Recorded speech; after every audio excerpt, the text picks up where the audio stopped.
Hello everyone, thanks for checking out the channel. If you like this video, please remember to like, and if you subscribe, be sure to comment below. I reply to every comment. I remember it vividly. The day I first stumbled upon that remote village tucked away deep in the ancient Slavic woods. As I crested the hill and its little thatched cottages came into view, I felt I had discovered a magical portal into the past. Surrounded by imposing forests and mountains that isolated it from the modern world, the modest hamlet seemed perfectly preserved in simpler times. At first glimpse, I saw only its pastoral charm. Wisps of chimney smoke rising from cozy homes, villagers gathered chatting at the central well in traditional garb, dirt footpaths winding between modest little gardens. The dense woods ringing the outskirts exuded an exotic mystery, beckoning adventurous souls like myself to explore paths untraveled. By nightfall of my arrival, I'd rented a room in the attic of a widow's cottage right on the town square. Soon I had met what felt like the whole village as they paused their tasks to greet the foreigner with smiles and handshakes. The tavern owner slid me a pint of ale on the house, insisting I must be famished and tired from the long journey. These kindly people radiated a generosity of spirit I found increasingly rare in the frenzied modern world I'd left behind. I went to bed that first night feeling warm, welcome, and profoundly grateful to have found this place. From my attic window, I could see the steeple of the ancient stone chapel, hear the lively babble of voices filtering up from the tavern below. What wonders awaited me in this magical place, I wondered as I drifted off to sleep. Would the dense forests surrounding the village yield ancient secrets under its canopy of trees untouched for centuries? What tales could the eldest residents share about the history and folklore of the region if I could gain their trust? This humble little community felt like a hidden gem to me, a gateway to old-world mysteries and simple wisdom modern technology and busy schedules had eroded. What blissful days I spent early on, wandering the rolling emerald hills and babbling brooks during long, sunny afternoons. I would return to the village flushed with contentment, to find always another neighbor eager to offer help or extend hospitality to the newcomer in their midst. At dusk, children laughed and played around the well as wives called them in for supper, waving to me as they hurried indoors. All seemed right with the world. But gradually, I noticed a strange dichotomy emerge each evening as afternoon settled into dusk. The sun dipping behind the western tree line seemed to trigger a subtle but marked shift. Laughter faded, doors and shutters closed tight, faces lost their welcoming glow. Villagers rushed through final errands, then hastened to secure their homes, as an unspoken anxiety rippled through the community. By time, darkness blanketed the valley. The once lively lanes stood empty and silent. Windows shuttered tight, reflected no candle or hearthlight within. The stillness felt heavy, ominous somehow in those first ebony hours of night. Now and then, a dog howled mournfully at the icy full moon sailing above the chapel steeple, unobscured by any artificial light.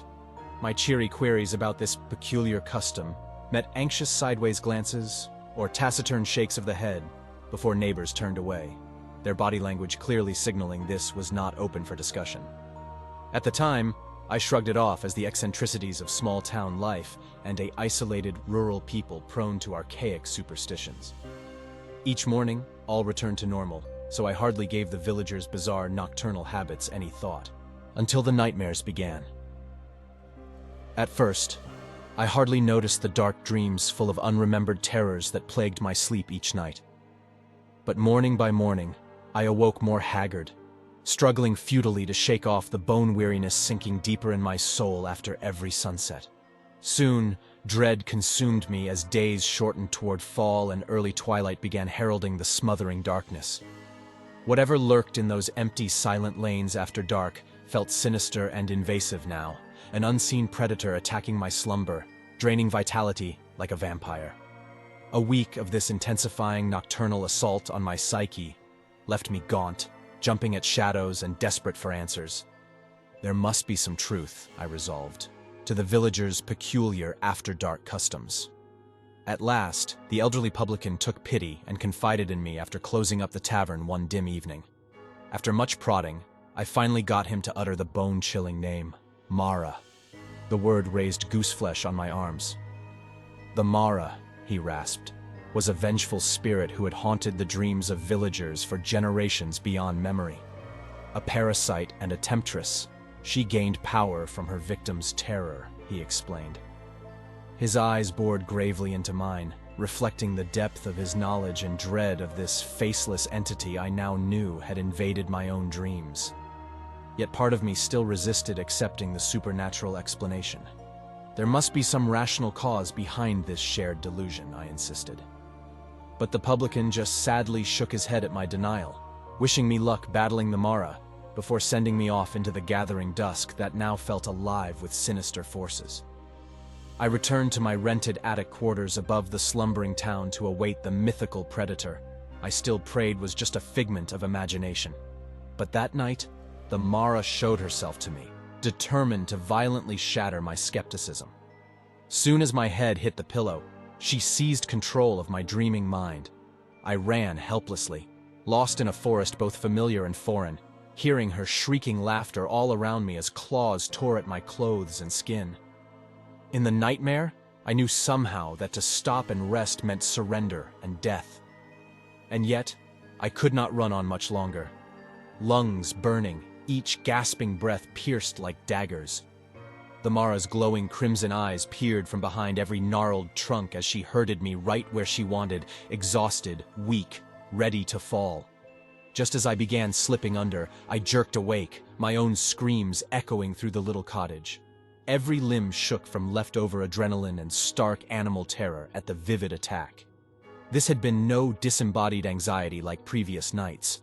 The Mara had revealed herself to me at last in all her malice. Any lingering doubts withered away as I sat alone in the dark, trying to slow my frantic breaths, praying for dawn's light to banish the ruthless predator again. But the battle was only beginning. The Mara refused to let go her chosen victim easily. Helpless to resist, I sunk deeper into her clutches over the next weeks of nocturnal torments. The relentless visions exhausted my psyche while depriving my body of true rest. Soon, I struggled even to rise from bed, moving in a numb daze throughout the daylight hours. Unable to focus on anything but the inevitability of twilight ushering in fresh attacks. A palpable aura of dread surrounded me now, as if the Mara were inside my head even during daytime. I barely resembled the confident, vibrant man who had ridden into town just weeks earlier. Shrunken, sallow, jumping at every small sound, I became a shut-in, unable to face the judgmental stares of townsfolk who understood exactly how the Mara systematically destroyed her victims. In desperation, I begged the village matriarch for help, having heard dark rumors of her knowledge of ancient herb lore and magic. She listened to my tale without surprise, even showing familiarity with the Mara's touches, the singing woods that rang with ominous laughter, the distinct chill announcing her presence before she struck. The wizened crone examined my face knowingly before suggesting there was but one way to free myself from the Mara forever. I must dig deep within and confront my own darkness, she said. Only then could I break the cycle of fear giving her strength. Her mystical words made little sense, but I was out of options. That night, terrified and exhausted to my core, I followed the crone's instructions. As the Mara's presence swirled into my dreams, I ignored the impulse to flee. When her derisive laughter echoed around me, I did not let my heart race in terror. For the first time, I stood my ground, facing her wrath calmly, without resistance. And the Mara hesitated. For the first time, it was she who seemed to fear and flee from me as I reclaimed my mind and broke her hold at last. By dawn, feeling more rested than I had in weeks, I awoke to gentle sunlight bathing my face in the little attic quarters. Around me, the village stirred back to life with sounds of shutters opening, merchants' carts arriving in the square, neighbors calling cheery greetings. But I knew this simple place could never be home to me again after the horrors I had endured there. The road called once more. I departed that little hamlet later the same day with no regrets, only gratitude for the wisdom I had gained along the way. By facing the evil both within and without, I had conquered the dark force that feeds on fear. The Mara had carved deep scars on me, both physical and psychological, that may never fully heal. But the experience also gave me new strength and greater understanding of the light and dark within all human hearts. In all my travels since that fateful detour into the deep Slavic woods, I hold on to the wisdom gained. Though we live in a world of electric lights and technology designed to conquer the darkness, true evil still finds a way in, exploiting fear.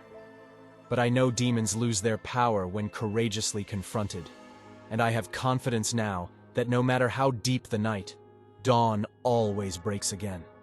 Armed with hard-won knowledge and an unshakable spirit, I wander roads less traveled with no fear of the darkness.